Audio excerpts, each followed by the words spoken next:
Good morning, everyone. My name is Andy Tompkins with ASR. I want to welcome you to ASR Marketplace 2010.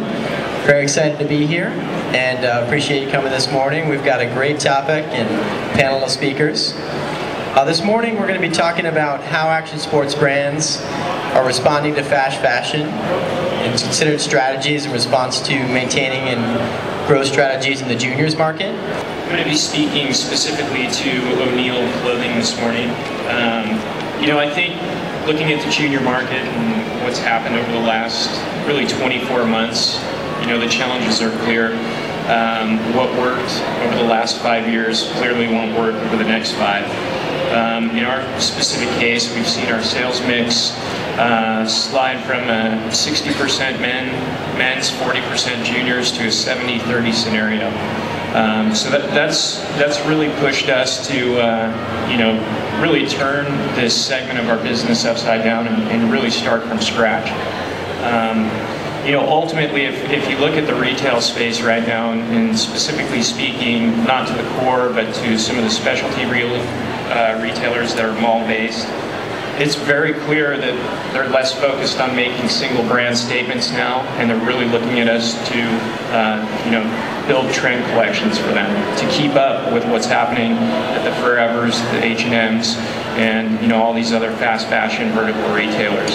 So as I look around this panel, it's really a scenario where we're a lot less competitors now, and we're going to be working together to build these trend collections for these retailers to keep up with what's going on around them.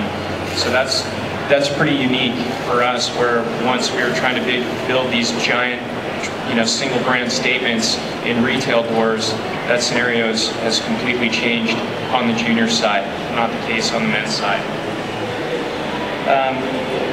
The good news is, especially at the mall-based retailers, is that brands are an important hook. Always have been, always will be.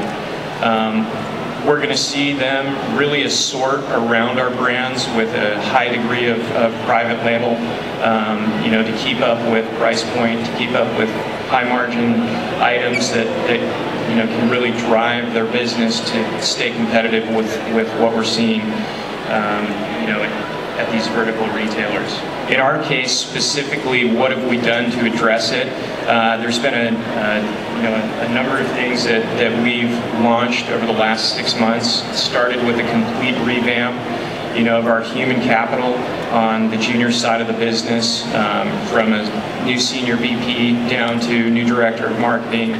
We basically brought complete change to the division. Some of the things that we're going to focus on, it's a game of content at this stage. We've actually rebranded ourselves from O'Neill Juniors to O'Neill Girls. We're focused on building a large community online and really driving trend statements and embracing fashion for the 16 to 24-year-old. So included in this revamp, we've completely realigned our spend going into 2011 from a marketing and advertising perspective. It means we're going to spend more. We want to see that sales mix get back to a 60-40 scenario, and so we are absolutely going to be investing in the business. And investing in areas, print ads still important to us. They're going to be very focused on some of the mass media and fashion, mags, Teen Vogue, as a partner of ours, People, Style Watch. These are things for the surf industry that, 3 years ago, 5 years ago, weren't even on the radar.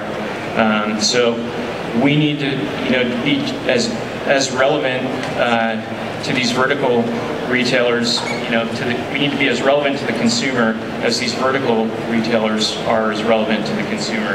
And I think we do that by reaching out, through some mass media outlets. So that's definitely something that we've been participating in over the last 12 months, and something that we see a lot more of over the next 12. That includes a lot of product placement as well. We work diligently, have an internal agency that we use to drive product to all of the major fashion hubs, and really place products that display our brand in a way that a vertical retailer can't. So we definitely can stand apart from them by really creating some unique products that display all of our brands here on the panel.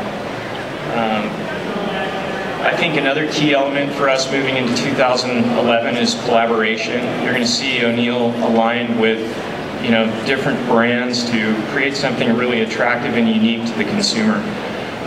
So we're really looking forward to bringing in some new partners from the non-endemic space to really create some one-of-a-kind products and some unique features that, again, these vertical retailers won't be able to touch. I think it's going to come down to a game of sourcing as well. We're looking at so much global change from a manufacturing perspective. You look at China and labor shortages. You look at high costs of raw materials. These are real problems that we all face on the panel and problems that we're going to see over the next 12 months. But it's really going to come down to a game of where value is important, how we all resource, and how we all bring product to market that's value conscious, good quality, and kind of has all the key elements and ingredients that we're seeing the advantage that these vertical retailers have in the marketplace. Specifically, how do we compete with these guys? Can we be a fast fashion resource? I don't think we need to be, ultimately.